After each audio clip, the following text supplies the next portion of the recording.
GamesWeasel.com. Review.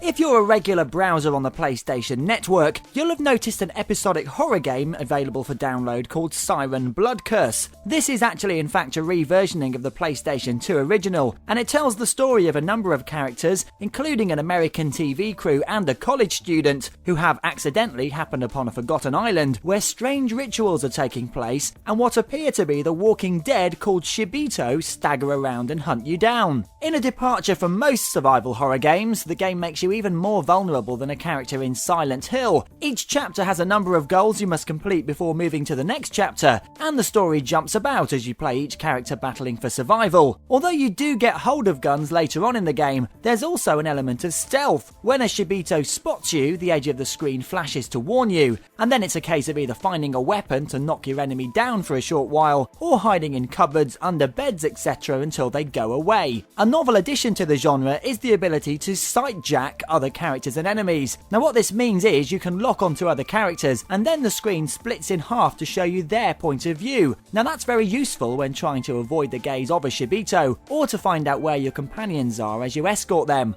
Unfortunately, there are far too many of these escort missions throughout the 12 hours or so of gameplay, and if your partners do get into trouble, they do very little to keep themselves alive, which can be annoying. For a downloadable game, the graphics are pretty good as well. Character models are convincing and the Shibito is suitably creepy. They even make really strange noises that send a shiver up your spine. Your surroundings could be a little less grainy, but I do guess that's the look they were going for. It's also a little bit tricky to see where you're going when the screen splits in half, and it would have been nice to use the right analog stick to rotate the camera a full 360 degrees around your character, but maybe that would have made the stealth sections too easy though and cut some of the claustrophobic tension out. In all, if you do like survival horror games and you get through the first 2 chapters before the action really gets good, it's definitely worth a download or view. Siren Blood Curse gets a very good 7 out of 10.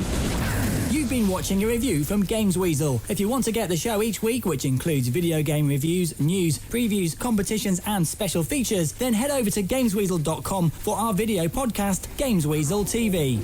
GamesWeasel.com.